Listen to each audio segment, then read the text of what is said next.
마지막 춤 넌 나와 춰야 해. 마지막 춤 내 마지막 춤 결국에 나와 함께 깊은 어둠 속으로 빠져들 거야. 조용히 은밀하게 서서히 내게로.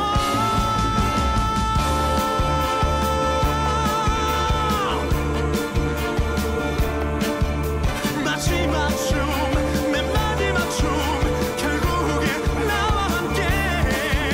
마지막 춤 오직 나만의 것. 마지막 춤 내 마지막 춤 결국에 나와 함께.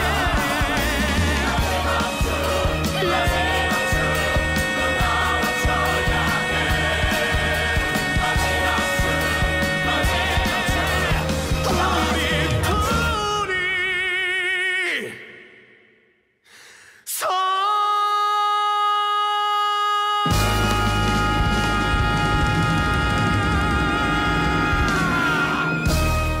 이게 뭐냐면 엘리자벳이라고 하는 뮤지컬의 한 그 장면이에요.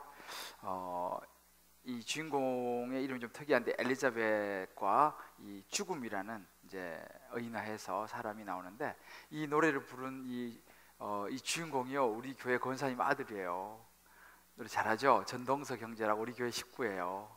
그래서 제가 이제 얼마 전에 우리 교회 그 교구 목사님하고 또 교구 순장님하고 이렇게 초대받아서 갔었어요.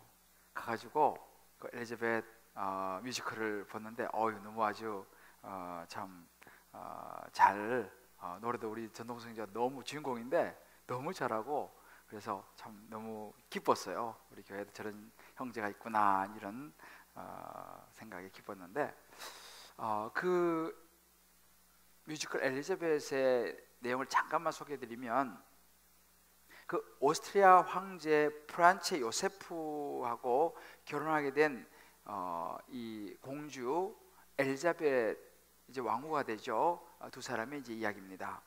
원래 이 엘리자벳은 시시라는 이름으로 불려졌는데, 이 자유를 너무너무 사랑하는 그런 그 자매였어요. 자유롭고 싶은 거예요. 그런데 어릴 때부터 이제 공주 수업을 받아야 되는 거예요. 이제 공주니까.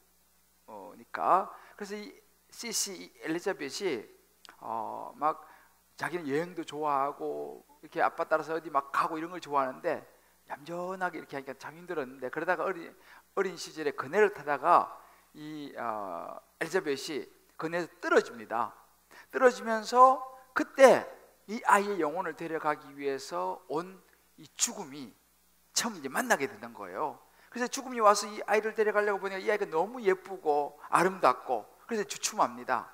그러면서 이 죽음이 이 엘리자벳과 사랑에 빠져요. 그때부터 이제 이 죽음이 늘 이 엘리자벳을 따라다니는 거예요. 그리고 유혹해요. 나와 함께. 그래서 이게 이제 지금 나온 이 노래가 그 마지막 춤을이라는 이제 그 주제가 우리 전동석 형제 부르는 그 노래인데, 늘 따라다니면서 이제 마침내 이 왕후가 되는 결혼식에 때도 마찬가지로 이 죽음이 유혹해요. 그 황제하고 결혼하지 말고 나와 함께 춤을 추자 하면서 이 죽음이 이제 유혹을 하죠. 그때 이제 뿌리치고 이제 이 황제를 만나서 이제 사랑에 빠지고 결혼을 하게 되는데, 그리고 나서 이제 딸을 낳죠. 소피라는 예쁜 딸을 낳는데 죽음이 늘 따라다니는 거죠. 그래서 이 소피가 어린 나이에 죽게 됩니다.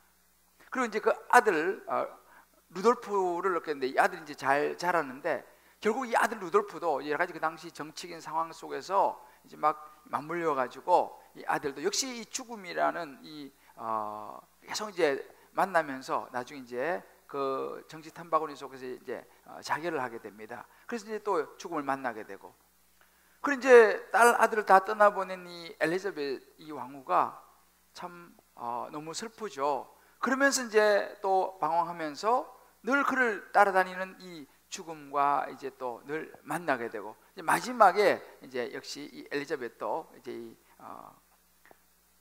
마지막 춤 넌 나와 춰야 돼 단둘이서 이제 하는 이 죽음을 결국 맞이하게 되는 이제 그런 그 이야기입니다.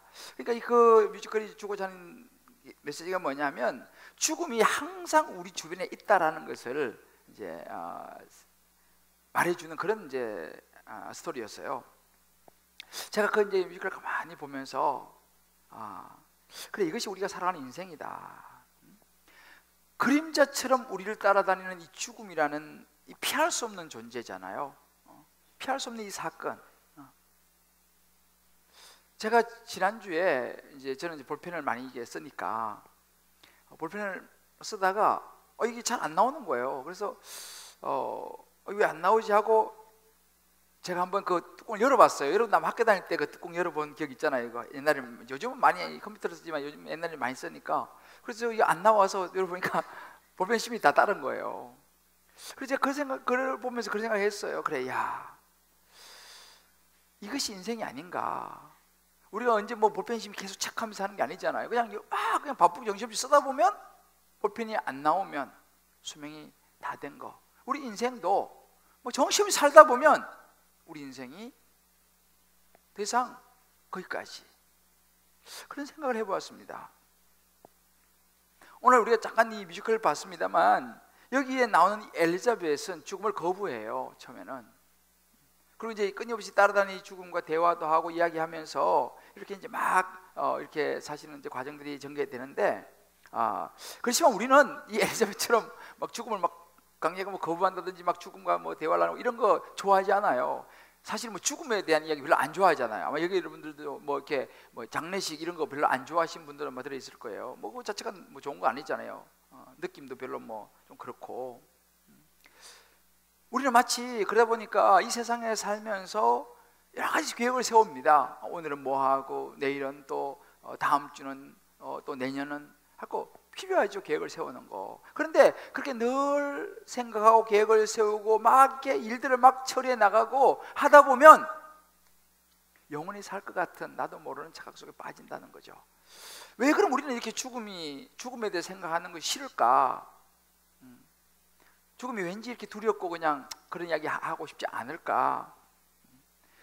이 부분에 대해서 그 솔레드 장경철 교수가 이제 책을 썼는데요. 거기서 두 가지로 진단을 하고 있어요.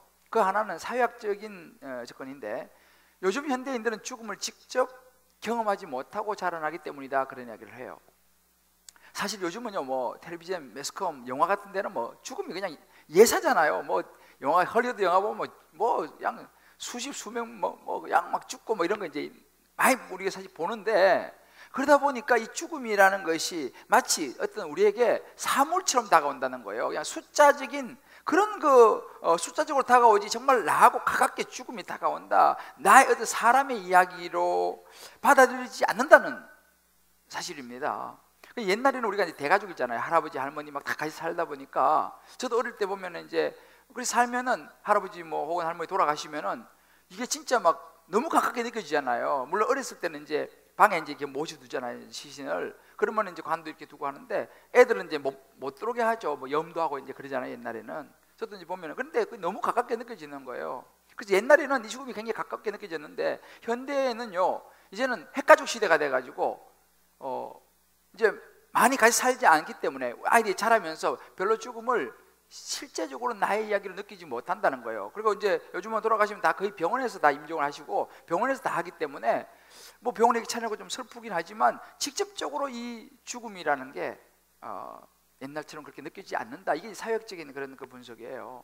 또 하나는 뭐냐면 문화적인 분위기를 이야기해요. 이 문화적인 분위기는 뭐냐면, 요즘 문화는요, 먹고 마시고 즐기고 누리고 즐거움을 추구하는 이런 문화예요. 축제. 그러다 보니까 사람들은 천년만년 살 것 같이 생각한다는 거죠. 외국 사람들은요, 인사를 이렇게 해요. Enjoy yourself 이렇게 해요. Enjoy your time. 이 enjoy란 말을 굉장히 많이 써요. 그러니까 즐기라는 거예요. 뭐 인생이 뭐 있냐, 그냥 즐기다 가는 거지. 이렇게 그냥 주로 이제 인사를 많이 하고 그게 아주 좋은 말이에요. 그러다 보니까 우리는 나도 모르게 천년만년 살 것처럼 여겨진다라는 이런 분석에, 이런 진단이 좀 일리가 있다고 저는 생각해요. 그런데 더 정확한 이유가, 더 근본적인 이유가 있다는 것을 저는 성경에서 발견하게 돼요. 왜냐하면 세상을 창조하시고 우리 사람을 창조하신 하나님께서 이 성경에 보면요, 이 근본적인 이유를 이야기하고 있어요. 저도 이 말씀을 묵상하면서 야, 그렇구나 생각을 했는데, 하나님이 세상을 창조하시고 아담과 하와를 처음 지으셨잖아요. 아담과 하와를 짓고 나서 제일 먼저 하나님이 아담과 하와에게 뭘 가르쳐 주시냐면요, 창세기 2장 17절에 보면요, 이 죽음이라는 하나님의 법칙을 가르쳐 줘요. 아담과 하와를 지어놓고 제일 먼저 하신 말씀이에요. 선악을 알게 한 나무 열매를 먹지 말라. 내가 먹는 날에는 반드시 죽으리라. 제일 먼저 하신 말씀이 죽음에 대한 이야기입니다. 이 아담과 하와가 그 당시는 죽음이라는 뭔지를 알지 못하던 시절이었어요. 보지를 못했으니까. 그런데 여러분 보세요. 이 아담과 하와가 등장하고 난 다음에 그 다음에 등장한 인물이 뭐냐면 뱀입니다.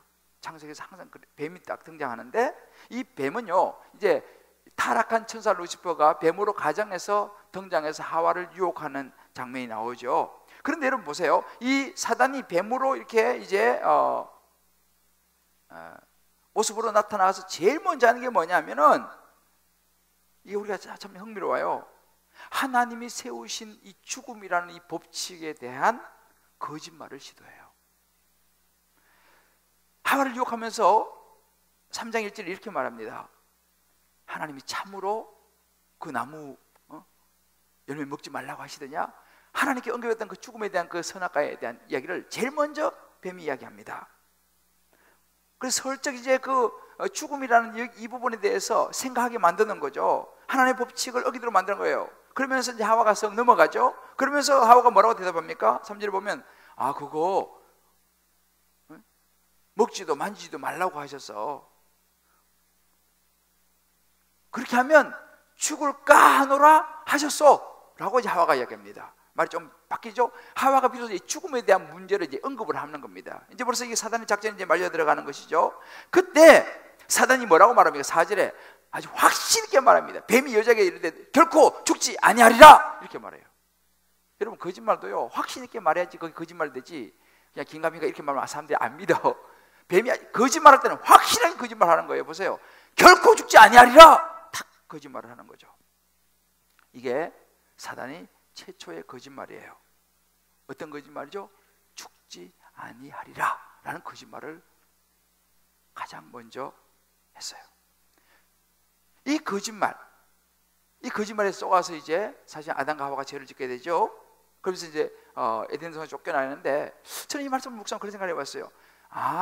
그때 이 뱀의 이 거짓말, 이 속임수가 아담과 하와의 마음을 붙잡았고 그 죄성이 은은히 오늘날까지 우리에게까지 흘려내려온 사단의 전략이 아닌가. 속임수죠. 그래서 우리는 자꾸만 이 땅에 살아가면서 내가 유한한 존재라는 걸 자꾸 잊어버리고 마치 영원히 살 것처럼 착각을 자꾸 하는 거예요. 천년만년 살 것처럼 나도 모르게 죽지 아니하리라 라고 말하는 이 뱀의 속삭임에 우리는 순간순간 넘어간다는 것입니다. 그러면서 죽음이라는 현실을 자꾸만 우리는 피하고 싶은 거예요.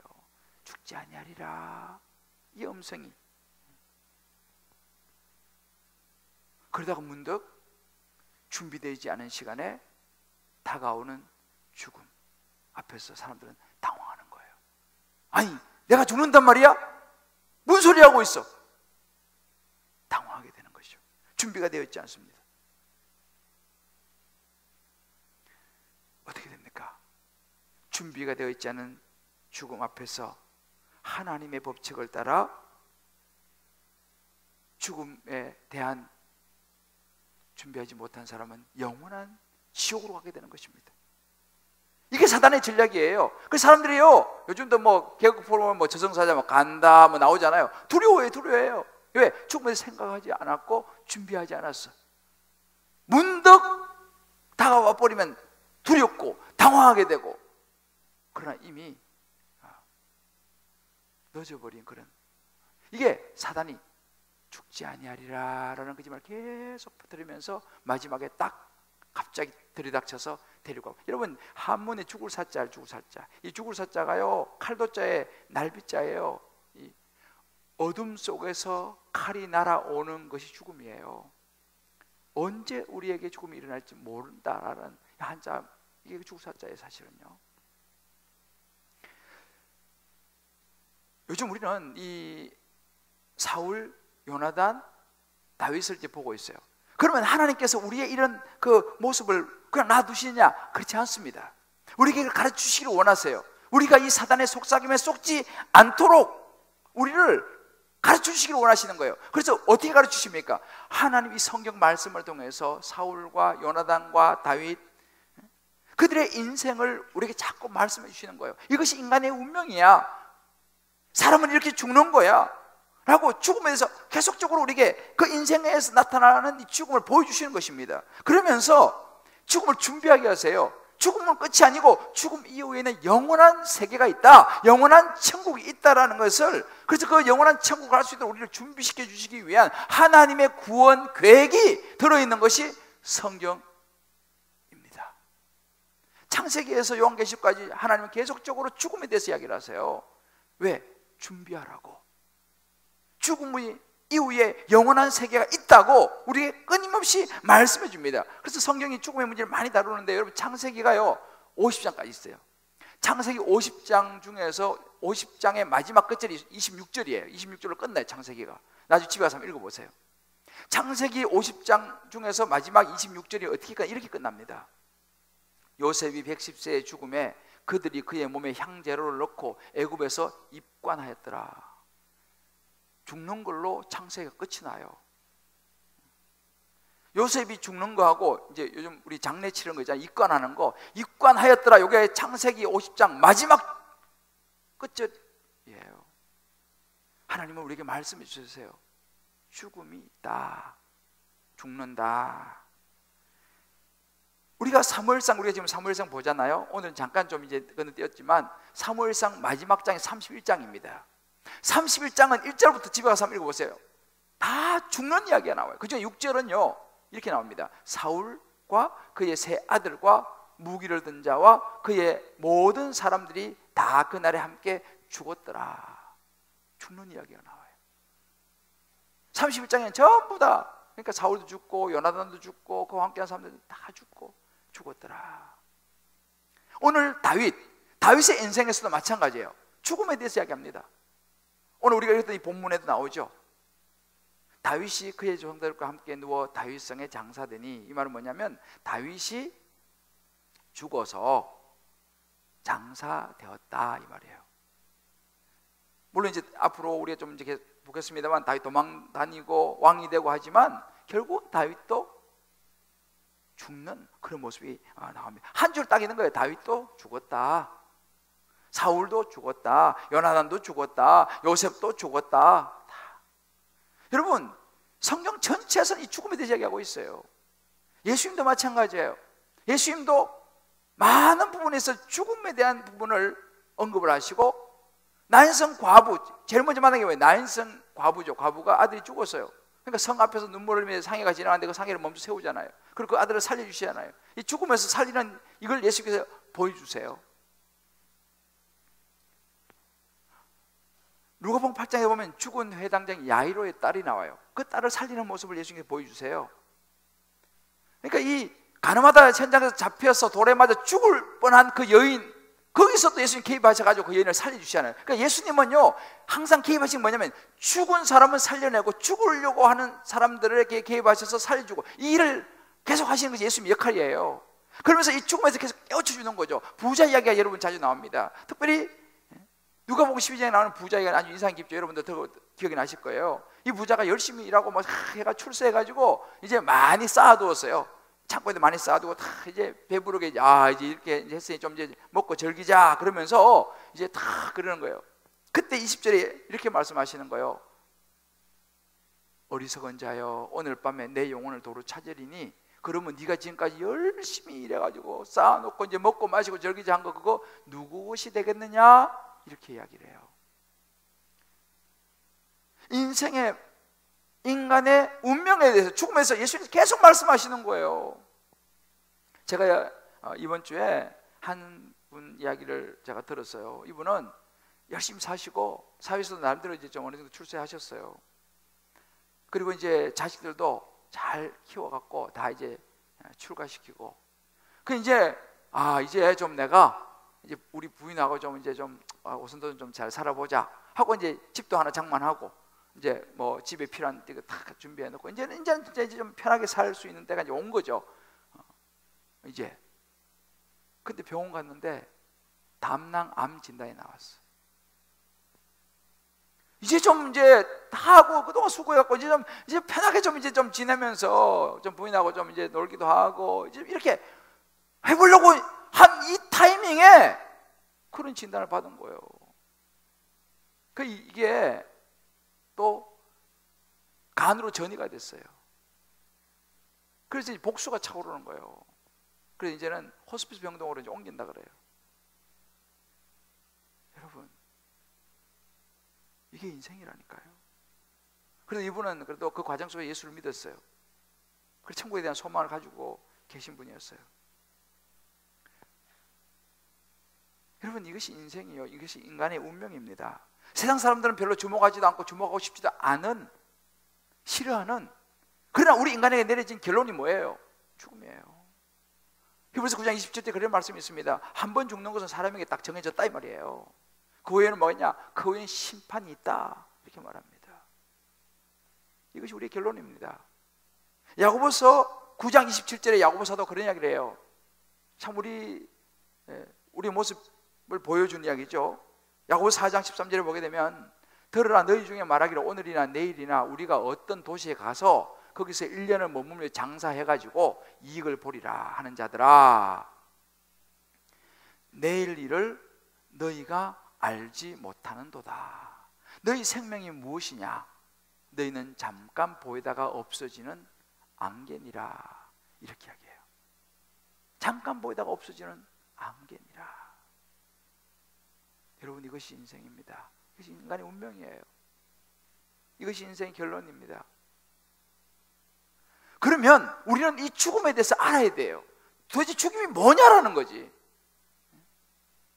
죽음은 그냥 뭐, 여기서는 이제 여러 종교에서 많이 이야기해요. 죽으면 뭐 없어진다, 뭐 다른 걸 환생한다, 뭐 등등의, 뭐 이슬람 같은 경우는 뭐 어떤 참 별의별 그 이야기를 많이 하지만, 정확하게 우리 세상을 창조하시고 저와 여러분을 창조하신 하나님께서 뭐라고 말씀하시냐? 성경 우리에게 분명히 이야기해 주고 있어요. 성경 우리에게 세 가지의 죽음을 이야기합니다. 첫 번째 죽음이 뭐냐면 영적인 죽음을 이야기해요. 영적인 죽음은요, 하나님과 관계가 끊어져 버린 상태를 이야기합니다. 여러분, 이것이 뭡니까? 이 장미꽃이에요. 이건 생화예요, 생화. 이 냄새도 좋아요. 자, 그러면 이 장미꽃이 여러분, 이게 지금 살았습니까? 죽었습니까? 이게 살았어요? 죽었어요? 대답을 아끼시네요. 이 장미꽃은 사실은 살한 것처럼 보이지만 죽었어요. 왜? 끊어졌잖아요. 이제 시들어서 이제 죽을 거예요. 이건 살아있는 게 아니에요. 살한 것처럼 보이지만 냄새도 향기도 나죠. 이건 얼마 가지 못해. 이거 죽었어요. 이게 뭐냐? 바로 우리가 영적인 죽음이 이런 거라는 것입니다. 우리가 원래는 하나님과 연결이 되어 있었어요. 그러니까 아담과 하와가 죄를 지으면서 에덴 동산에서 쫓겨나면서 하나님과 우리가 끊어져 버린 상태죠. 우리 인간의 존재가 하나님과 끊어지면서 우리는 영적으로 죽은 상태가 된 것입니다. 다시 말하면 예수를 안 믿는 사람들은 영적으로 죽은 상태예요. 왜? 태어나면서 우리는 원죄를 가지고 태어나고 살면서 죄를 짓잖아요. 그러니까 우리는 하나님과 끊어진 상태. 우리가 살아있는 것처럼 우리 다 살아있잖아, 그죠? 저도 그래요. 살아있지만 이미 우리는 영적으로 죽은 상태예요. 예수님이 없는 사람, 예수를 믿지 않는 세상의 모든 사람들은 살아있지만 이미 영적으로 죽은 사람입니다. 이 장미꽃과 같은 존재라는 거예요. 그게 이제 영적인 죽음이에요. 두 번째 죽음은 뭐냐면 육신의 죽음입니다. 이 육신의 죽음은 흔히 세상 사람들이 말하는 영과 혼이 이제 분리되는 거죠. 살다가 뭐 병들고 뭐 이렇게 저렇게 해서 뭐 가는 건 다 다르잖아요. 그렇지만 아무튼 이제 늙어서나 혹은 병들어서 이렇게 해서 세상을 떠나게 돼요. 이게 뭐예요? 육신의 죽음입니다. 세상에 많은 사람들은 이 두 번째 육신의 죽음만 죽음이라고 생각하는 거예요. 맞아, 육신의 죽음이에요. 그래서 우리 육신도 흙으로 돌아가잖아요. 영과 혼이 분리되다. 이게 육신의 죽음입니다. 세 번째가 뭐냐면 영원한 죽음이 있어요. 이 영원한 죽음은요, 죄의 결과로 가는 지옥입니다. 쉽게 말하면 이게 이제 며칠 동안 살고 향내도 내고 이렇게 꼽아놓고 하면 좋겠지만, 이거 이제 시들고 나면 어떻게 합니까? 쓰레기통에 버리죠. 그럼 어떻게 해요? 쓰레기 다 모아가지고 아궁이에 던져버리잖아요. 태워버리는 거예요. 이것이 영원한 죽음입니다. 그러니까 우리가 이 땅에 살면서 하나님의 법칙이에요. 죄를 지은 사람은 지옥 간다. 그러면 이제 육신이 죽고 나면 우리의 영이 가야 할 장소가 있는데 뭐예요? 예수를 안 믿은 사람, 죄를 해결하지 않은 사람은 영원한 죽음으로 가는 것이죠. 그게 다른 말로 지옥이라고 말합니다. 한 번 죽는 것은 사람에게 정해진 것이지만 그 후에 심판이 있다. 이 심판이 뭐예요? 예수 믿은 사람이 가야 하는 곳과 믿지 않은 사람이 가야 하는 곳이 뭐예요? 영원한 죽음이에요. 그 영원한 죽음으로 들어가면 더 이상 기회는 없어요. 왜? 죄삭은 사망이라고 말하니까. 이게 우리가 보통 세 가지 성경이 말하는 죽음입니다. 영적인 죽음, 육신의 죽음, 영원한 죽음. 근데 여기에서 영원한 죽음과 또 다른 갈래길이 있어요. 영원한 생명이에요. 이 영원한 생명은 뭐냐면 예수를 믿은 사람이 가는, 이 세상에서 살다가 육신이 죽음을 맞이하잖아요. 늙고 병들고 이래서 떠나면 가는 영원한 생명의 길이 있어요. 그건 하나님과 함께하는 영원한 천국입니다. 우리가 이 부분이 굉장히 중요해요. 그러면 어떻게 이 육신의 죽음을 통과해서 영원한 생명으로 들어가는 절차가 뭐냐라고 말했을 때, 여러분 이 부분이 이제 우리가 오늘 나누려고 하는 부분입니다. 여러분이 잘 아시는 독일의 유명한 신학자 본헤퍼라는 신학자가 있어요.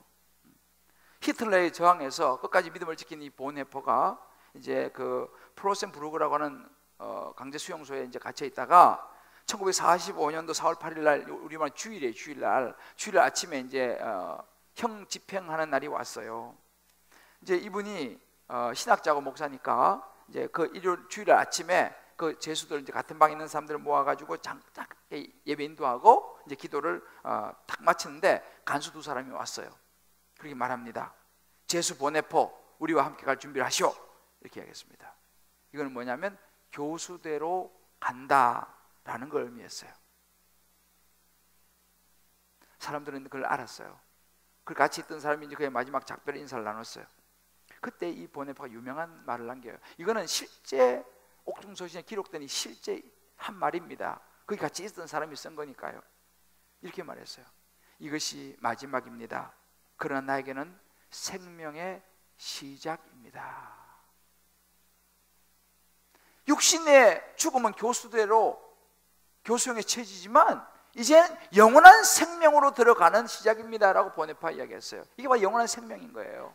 제가 가끔 말씀드리는 정말 제게 귀한 영향을 미쳤던 이 멘토였던 존 서튼 목사님이 나이가 88 됐을 때 마지막 책을 썼는데요. 그 제자도라는 책을 써서 그 제자도의 마지막 챕터가 죽음이라는 챕터예요. 그 죽음에 대해서 이분이 쓰였어요. 그 마지막에 이분이 이렇게 했습니다. 그 책 말미에 하나님의 은혜로 글을 쓰는 지금 나는 88세에 이르렀으므로 독자들은 내가 이런 것들에 대해 깊이 생각하는 것을 이해할 것이다. 마지막이 멀지 않은 지금 나는 죽음을 통한 생명이라는 역사를 통해 격려를 받는다. 이렇게 하겠어요.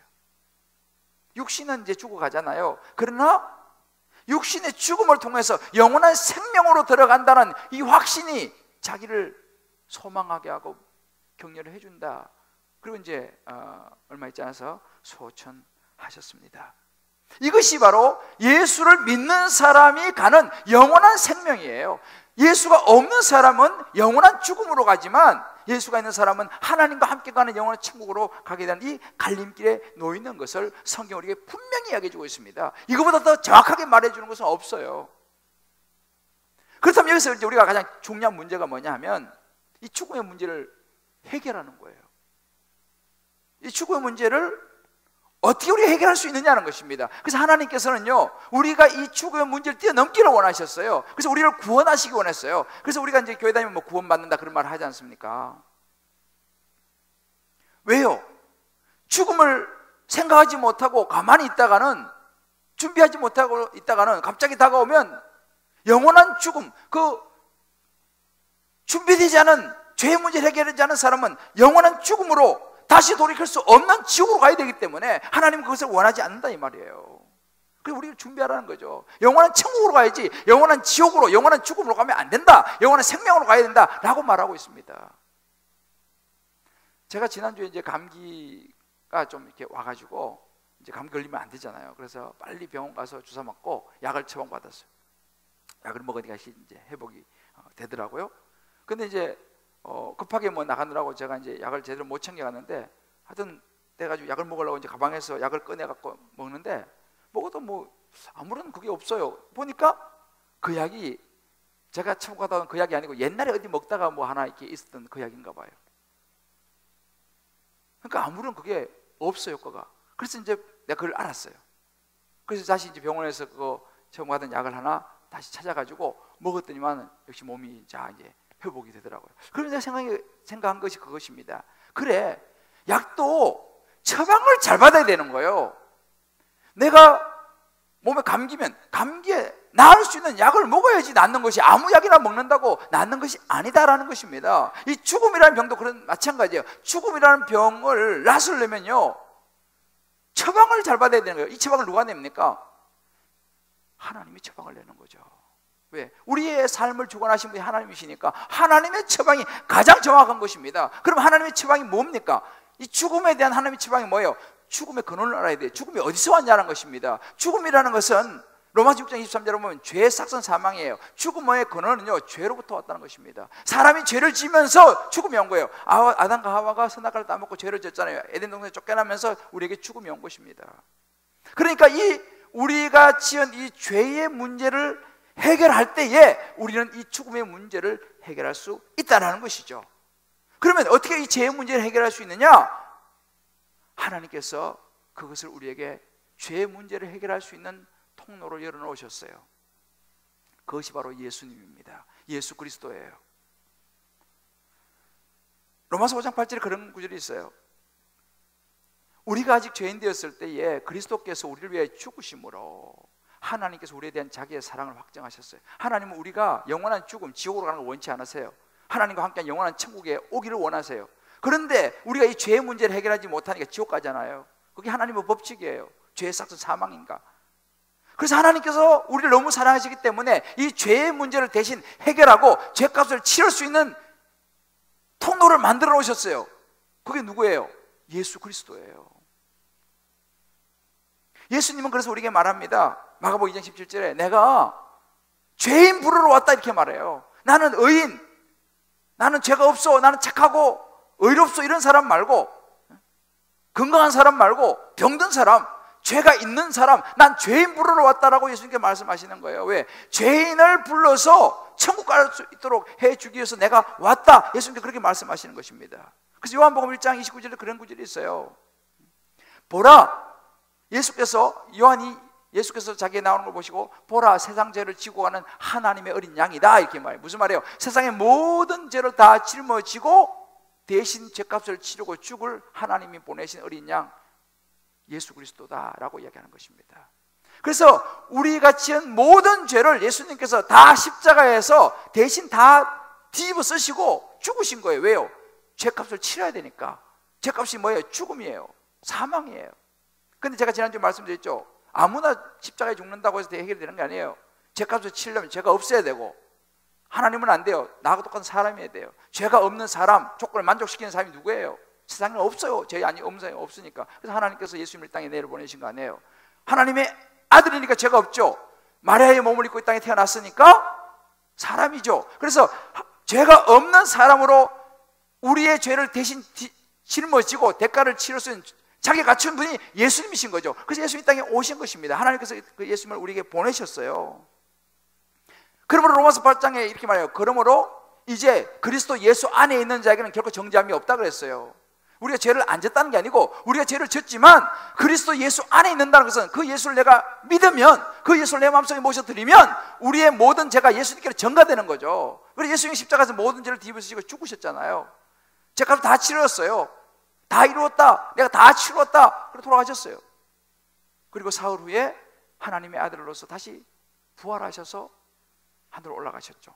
다시 오실 날 기다리시면서 그 예수를 내가 믿게 되면요, 그리스도 예수 안에 생명의 성령의 법이 우리 안에 들어가는 거예요. 예수님을 믿으면.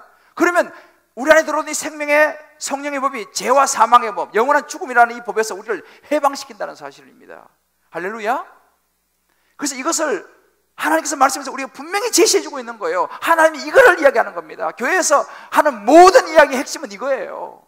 너희들 예수님을, 우리 죄를 대신해서 죽으신 부활하신 예수님을 마음속에 모셔드리고 너도 구원받아서 영원한 죽음으로 가지 말고 영원한 생명, 내가 있는 천국으로 와야 된다. 이것이 전부예요. 기독교 전부예요.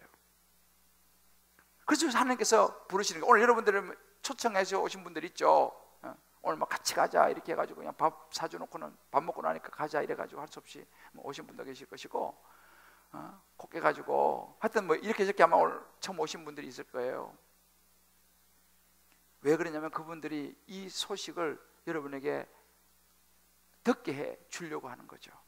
하나님께서 그렇게 말씀하시는 거예요. 고린도서 6장 2절에 보면 보라, 지금은 은혜 받을 만한 때고 지금이 구원의 날이다. 이제 오늘 여기 처음 오신 분들은요, 오늘이 하나님께서 여러분에게 이 소식을 듣고 영원한 하나님의 나라를 준비하라고 여러분 오늘 이 자리에 우여곡절 끝에 오게 하시고 앉아 계신 줄 믿습니다. 교회에서 이럴 때 아멘이라 그래요. 그래서 여러분들에게 오신 거예요. 이 소식을 듣도록 하기 위해서. 제가 아까 말씀드린 정확한 처방이 중요하다니까요. 이약제약 먹어서 낫는 게 아니에요. 정확한 약을 먹어야 돼요. 우리가 뭐 이렇게 저렇게 구원받을 수 있다, 그게 중요한 게 아니고, 다른 이로서는 구원을 얻을 수 없나니 천하인간의 다른 이름을 주신 일이 없다 그랬어요. 유일하게 우리의 죄를 대신 갚아줄 수 있는 분은 하나님께서 열어놓으신 한 길밖에 없어요. 예수 그리스도, 그분밖에는 없다. 예수 그리스도밖에는 다른 약이 없다라고 하나님께서 우리에게 분명히 말씀해 주시는 겁니다. 할렐루야. 예수 그리스도가 확실한 처방이에요.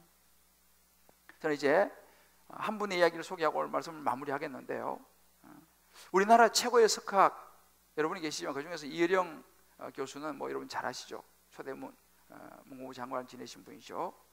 제가 이분이 요즘 책도 많이 쓰시고 이제 이 활동을 많이 하시기 때문에 제가 이렇게 인터뷰가 기사가 많아요. 여러분들 인터넷에 들어가 보시면 제가 최근에 다시 한번 이분의 했던 인터뷰 기사를 읽어봤어요.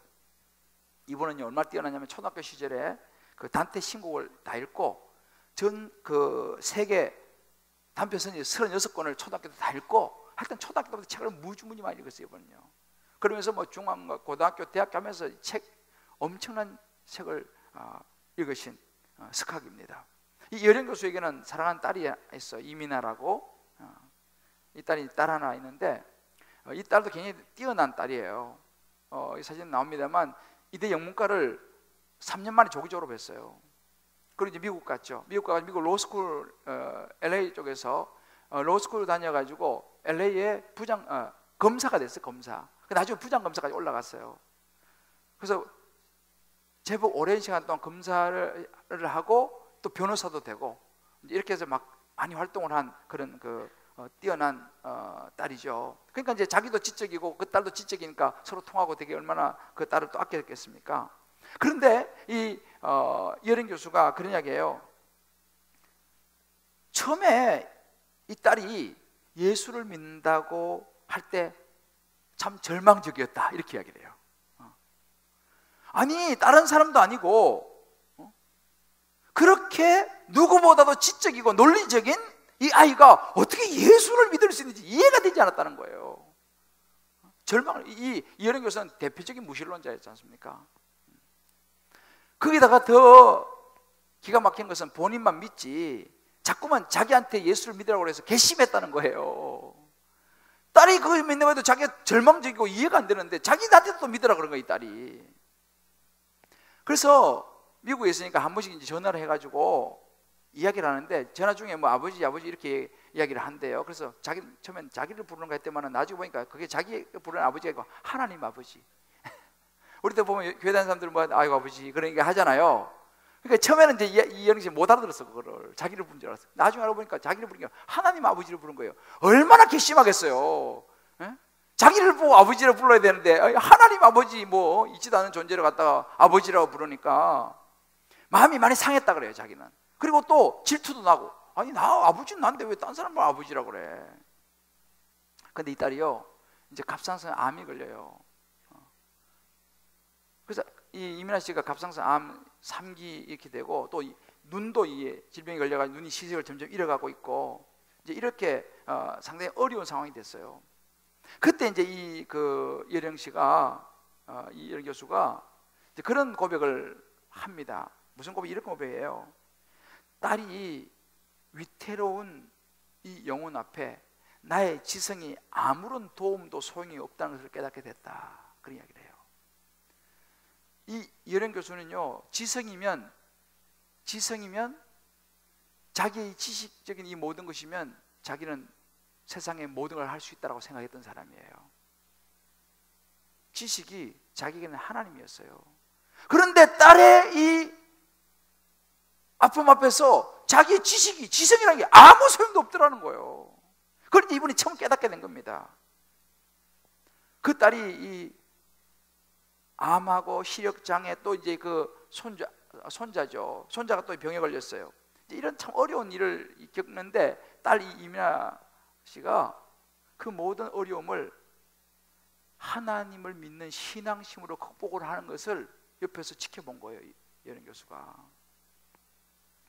피와 살을 물려준 아버지가 도와줄 수 있는 게 아니라 소위 말하는 딸이 믿는 하나님 아버지가 딸을 도와주고 힘을 주고 고쳐주는 것을 옆에서 보게 된 거예요. 그러면서 이제 자기가 평소에 가지고 있던 죄의식이 있었다 그래요. 왜냐하면 어릴 때부터 자기는 책 쓰고 공부하고 하느라고 딸하고 별로 놀아주지를 못하고, 오면 뭐 저리 가 이렇게 이제 막 했나 보죠. 보통 우리 그렇잖아요. 그것이 늘 죄의식이 있었던 거예요, 딸하고 같이. 그래서 이제라도 내가 저 사랑하는 딸, 정말 어떻게 보면 저 딸에게 내 마음, 이 미안한 마음을 내가 갚을까 생각하다가, 저 딸이 사랑하는 저 사랑하는 딸이 믿는 하나님, 도대체 내가 어떤 사람인지 한번 알아보자 하고, 그 딸이 믿는 그 하나님, 그 딸을 생각해 갖고 알아보기 시작했어요. 그러던 중에 이제 이분이 미국에 이제 그 딸 병문안을 간 거죠. 하와이에 있었는데, 하와이 갔는데 딸이 참 기가 막히잖아요. 그 이분이 처음으로 그 딸 집 근처에 있는 조그마한 교회에 가서 이분이 처음으로 기도를 하게 돼요.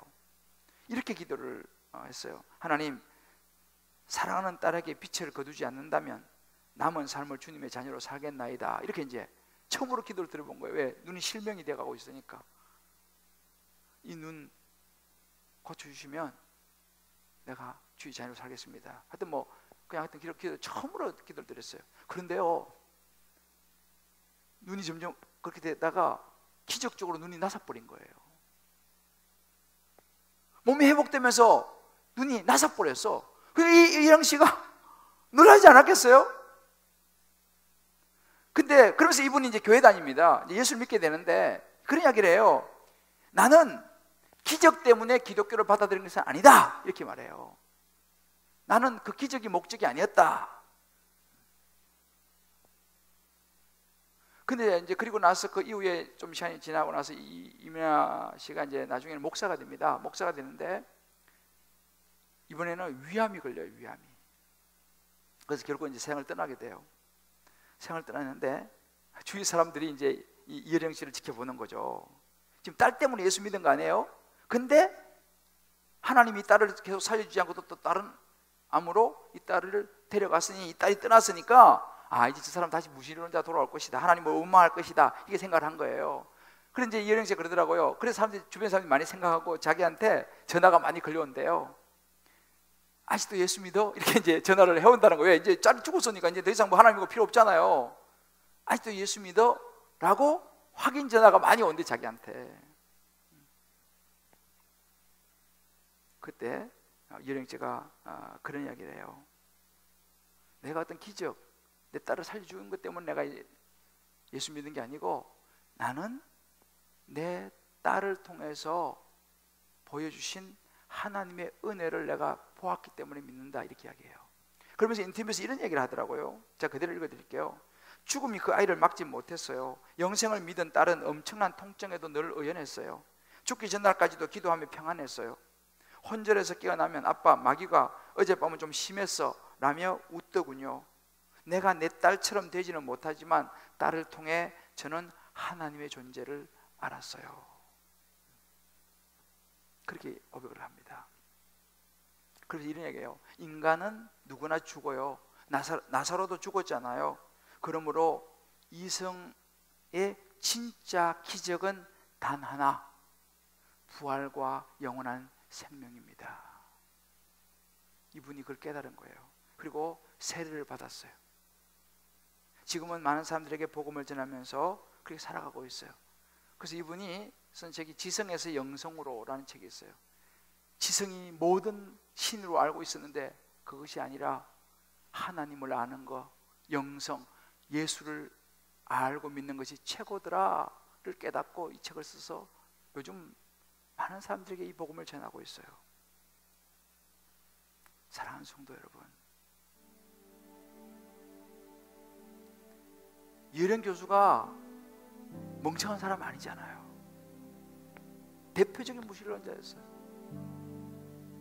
그가 예수를 만났어요. 예수를 믿었어요. 이민아 씨 똑똑한 사람이죠. 그가 예수를 만났어요. 아마 오늘 여기 오신 분들도 다들 똑똑하신 분일 거예요. 여러분들을 교회에 데리고 오신 분들, 그분도 아마 여러분들 알다시피 똑똑한 사람들 아니에요? 그 똑똑한 사람들이 왜 예수 믿겠어요? 아무것도 몰라서요? 뭐에 씌어가지고요? 그렇지 않습니다. 저도 촌스러워 보이지만 저도 사실 공부도 좀 하고 했어요. 그냥 대충 아니에요. 수많은 지식인들과 똑똑한 사람들이 왜 하나님을 만나고 예수를 왜 믿겠습니까? 거기에 생명이 있기 때문에 그래요. 그 예수를 통해서 영원한 생명을 얻을 수 있다는 것을 발견했기 때문에 그렇습니다. 어린아이가요, 엄마 품에 안기기 전까지는 안정감을 못 찾아요. 이게 인생이에요. 여러분들이 세상에 어디에서 모든 걸 다 여러분 성취해 보세요. 평안을 누릴 수 있을까요? 최고의 회사에서 CEO의 자리에 오르면 평안을 얻을 수 있을까요? 대통령이 되면 평안을 얻을 수 있을까요? 자식이 최고로 잘 되면 평안을 얻을 수 있을까요? 아니요. 잠시에 조금 기분은 좋을지 몰라요. 그러나 여러분, 그것은 평안을 줄 수 있는 게 아닙니다.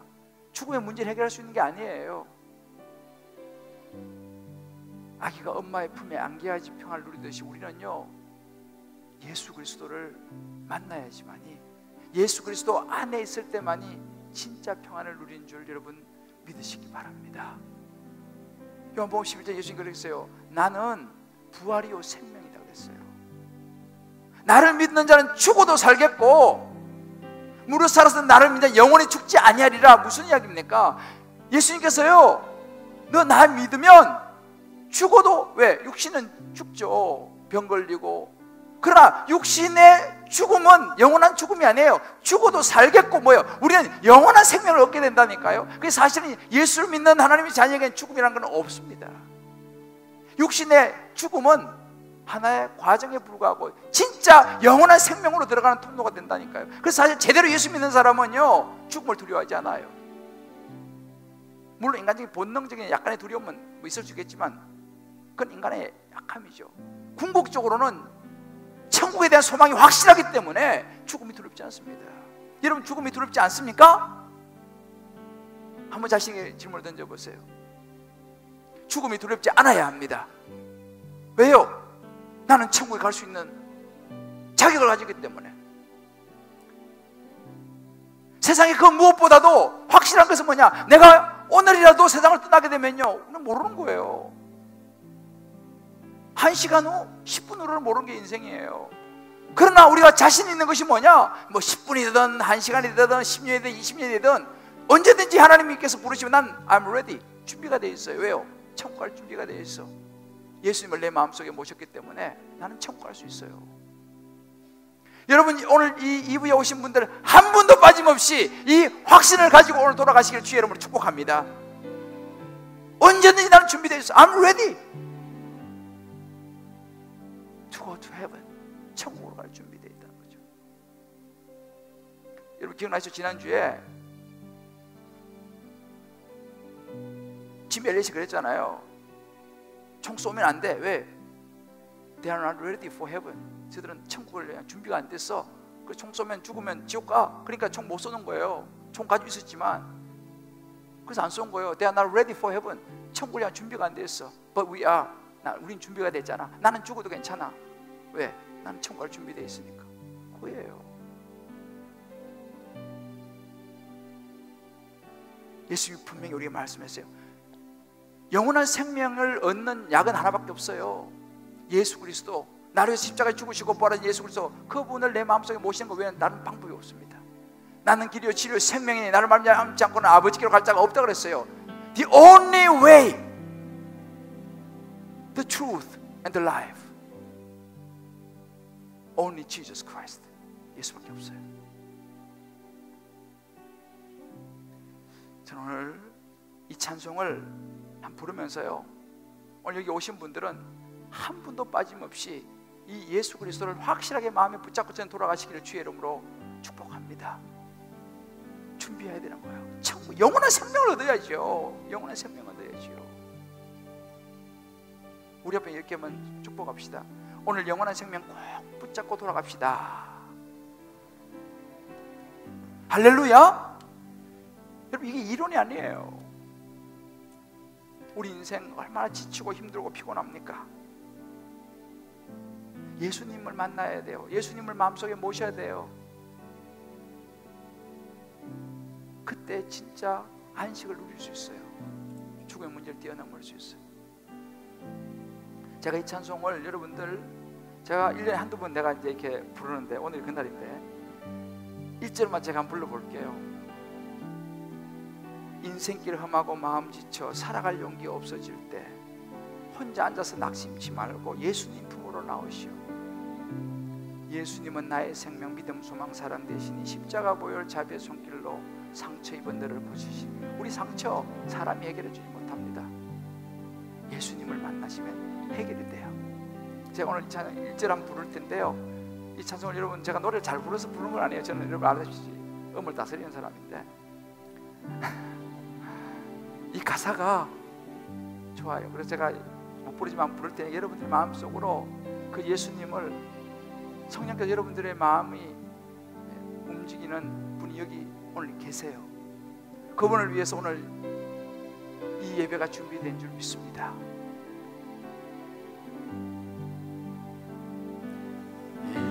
인생길 험하고 마음 지쳐 살아갈 용기 없어질 때 너 홀로 앉아서 낙심치 말고 예수님 품으로 나오시오.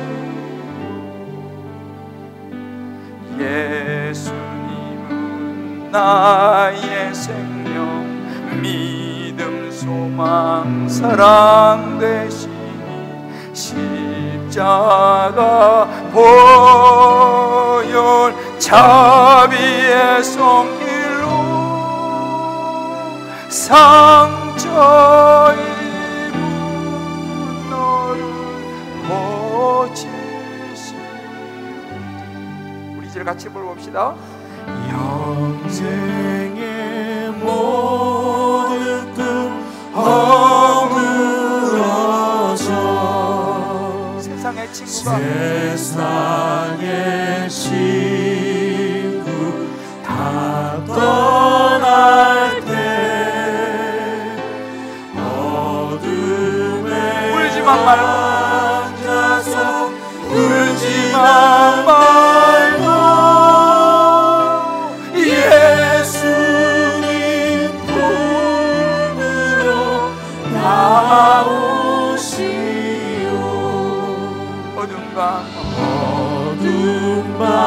지나면 새가 오고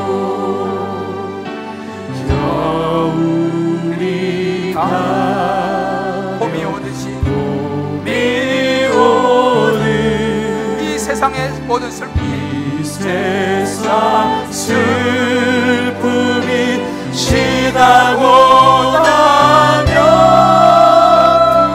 광명한 새날이 다가오네.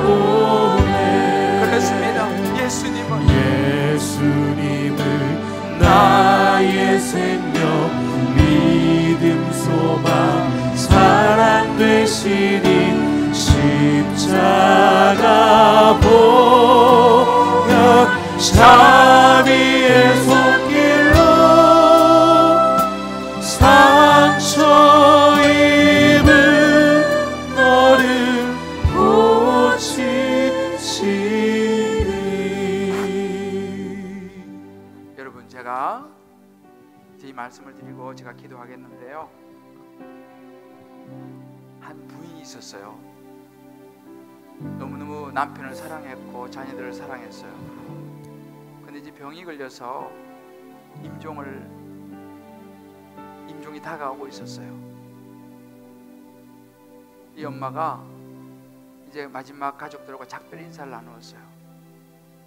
아들을 불러서 사랑한다고 말해주고 허가를 해주면서 마지막 인사합니다.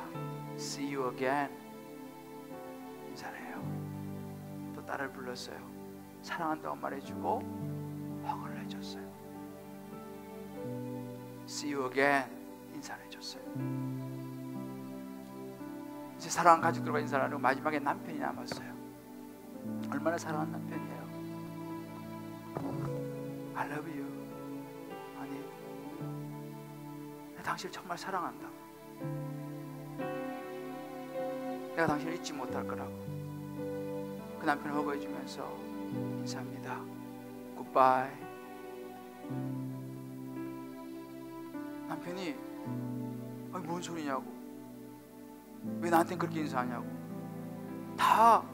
다시 만나자고 인사하고 왜 나한테는 굿바이라고 인사하냐고 남편이 물었어요. 그때 부인이 눈물을 흘리면서 이렇게 이야기했어요. 내가 당신을 너무 사랑하지만 나는 당신을 다시 볼 수 없을 거라. 왜냐하면 내가 믿고 우리 가족 자녀들이 믿는 예수님을 당신을 믿지 않기 때문에 우리는 다시 만날 수 없다고. 천국에 당신은 올 수 없기 때문이라고. 여러분, 이 이야기는 사실입니다.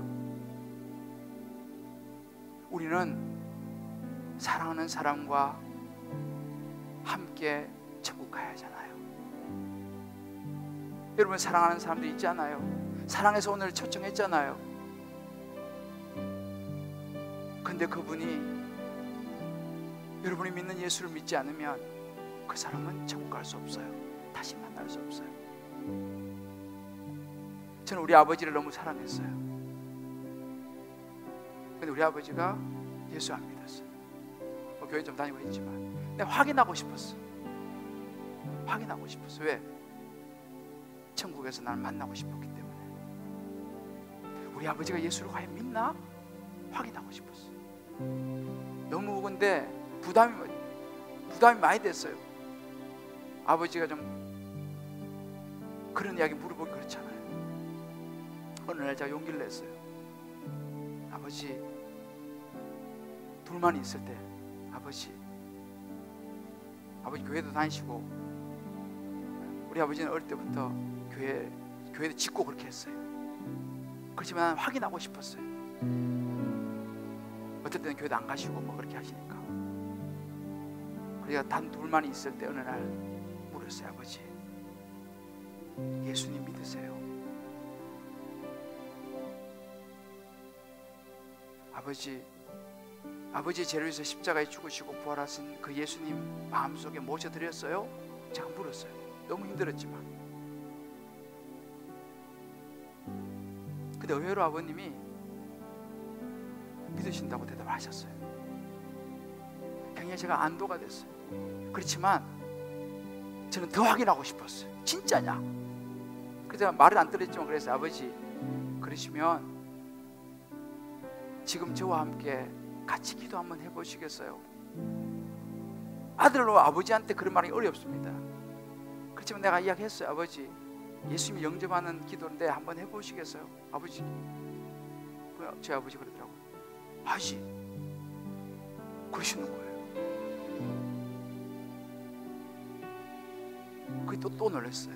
그래서 제가 그날 기도를 했어요. 우리 아버지가 한 소절 한 소절 따라 했어요. 그 기도를. 그리고 예수님을 정확하게 영접했어요. 그날 저는 너무 감격해서 울었어요. 야, 이제 우리 아버지 천국 갈 수 있겠구나. 이제 천국 갈 수 있겠구나.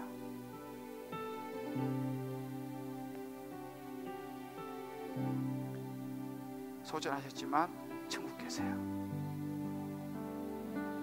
저 오늘 여러분에게도 이 예수님을 전해드리고 싶어요. 다 같이 눈을 감고 한번 기도합시다.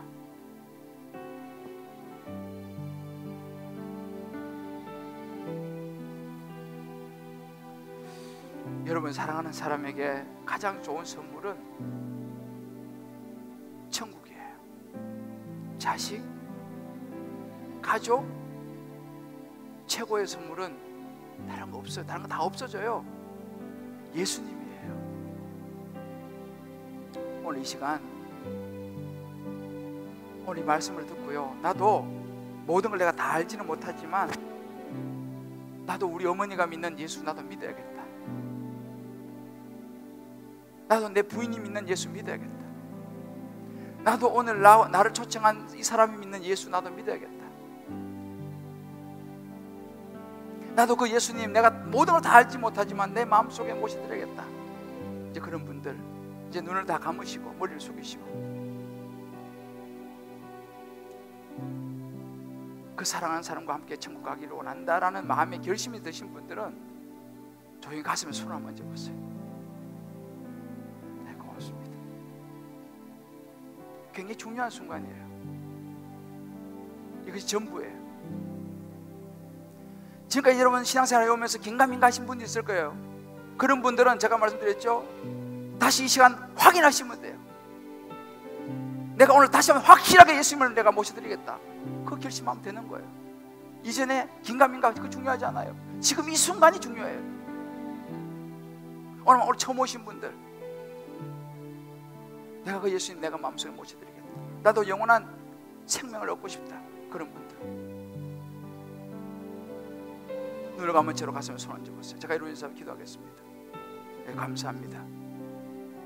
너무 중요한 순간이고 이 순간은 우리의 인생의 가장 우리의 운명을 바꿀 수 있는, 영원한 죽음을 영원한 생명으로 바꿀 수 있는 그 시간입니다. 이제 제가 여러분들과 함께 기도할 테인데요, 여러분 눈을 감으신 채로 모두 다 괜찮으시면은 하나님께 내 마음의 표현으로 한번 그 자리에서 손을 얹으신 분들 한번 일어나 보세요. 눈을 감은 채로. 그리고 같이 오신 분도 손을 잡고 같이 일어나서 좋아요. 정말 이 사람하고 내가 꼭 같이 천국 가고 싶다. 그런 분들은 손을 잡고 같이 일어나서도 좋습니다. 체면은 문제가 아니고 누가 보는 것이 중요한 게 아니에요. 네, 감사합니다. 함께 손을 잡고 일어서시면 돼요. 내가 너무너무 사랑하는데 이 사람하고 나 같이 천국 가고 싶다. 일어서시면 되는 거예요. 표현해요. 물론 앉아서 해도 되지만 중요한 건 하나님의 내 마음을 표현하는 거죠. 이게 왜? 확실해야 돼. 사람이 또 긴가민가하면 이게 헷갈리니까. 자주 이런 시간을 제가 갖지는 못해요. 감사합니다. 조금만 제가 더 시간을 드릴게요. 여러분들이 긴가민가 하시는 분들은 결심을 하시면 되는 거예요. 그리고 같이 일어서시면 돼요. 그리고 제가 여러분 기도를 해드릴 거예요. 이 기도를 통해 여러분들이 하나님의 자녀가 될 수 있습니다.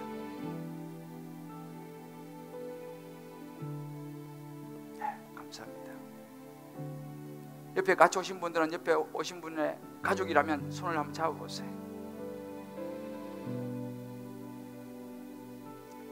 이제 제가 드리는 기도를 여러분들이 조용히 그러나 진심으로 서신 분들 혹은 앉아서 가슴에 손 얹은 분들 다 마찬가지예요. 조용히 저를 따라 진심으로 한번 기도해 눈을 감은 채로 기도하시겠습니다. 이 기도를 통해서 우리가 이제 하나님의 자녀가 될 수 있습니다. 저를 따라 기도합니다.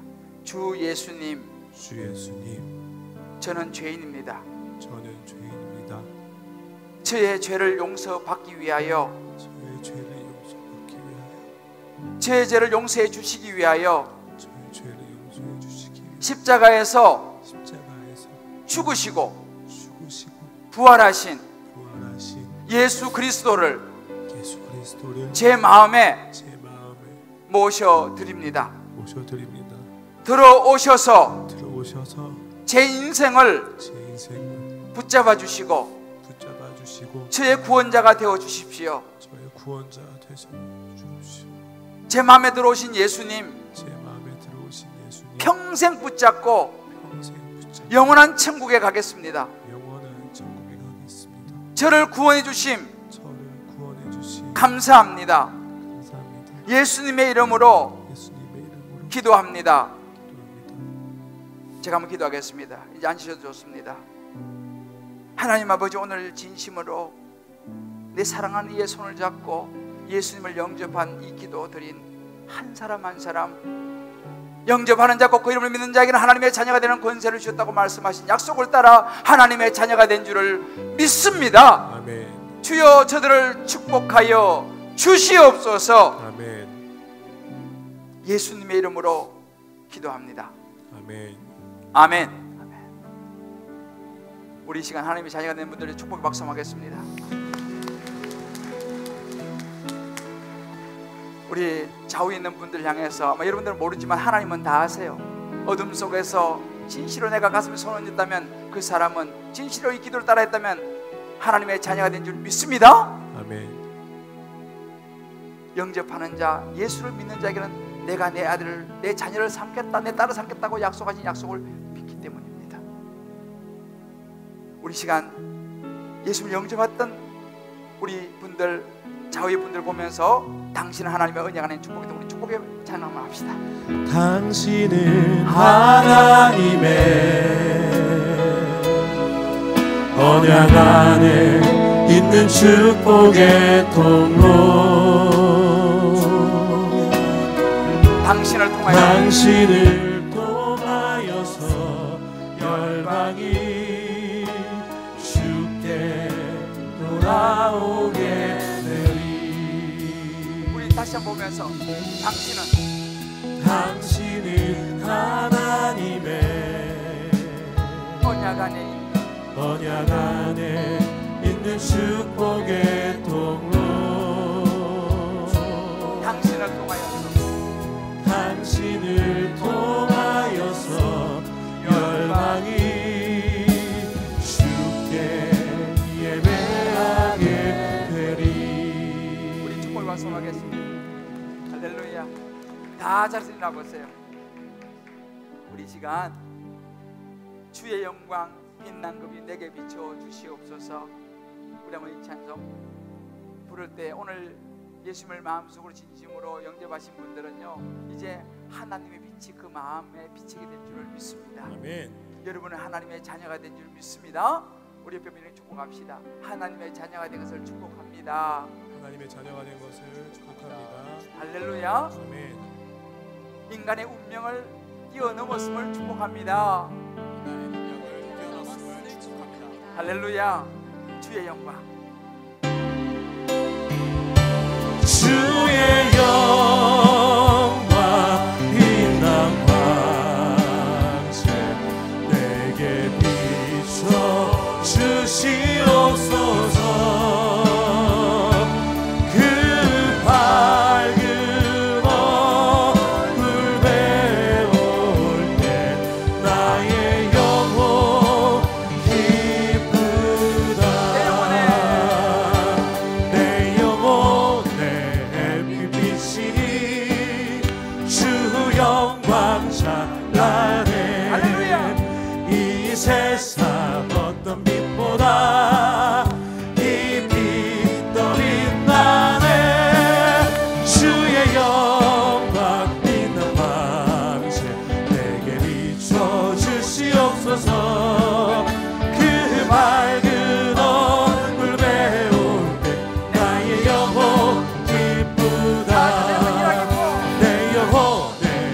희락이 있고 할렐루야. 그 소망 넘치네. 주 예수 복을 주시고 아멘. 또 내려주시네. 아멘. 주의 영광 빛난 방생 내게 비춰 주시옵소서.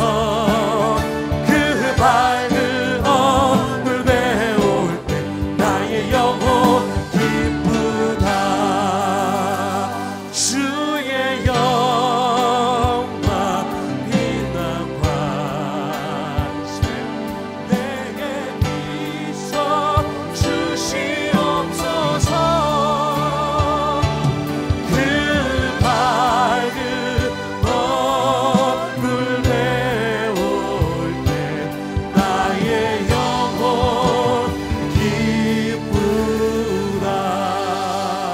기쁘다.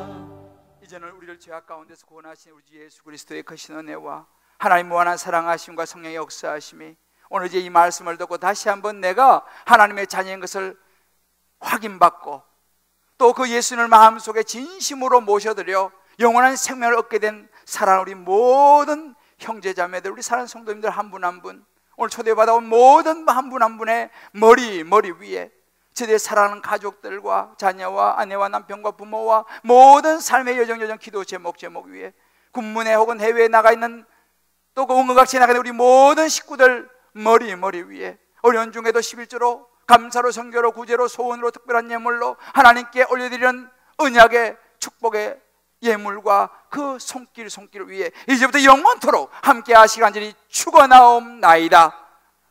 아멘.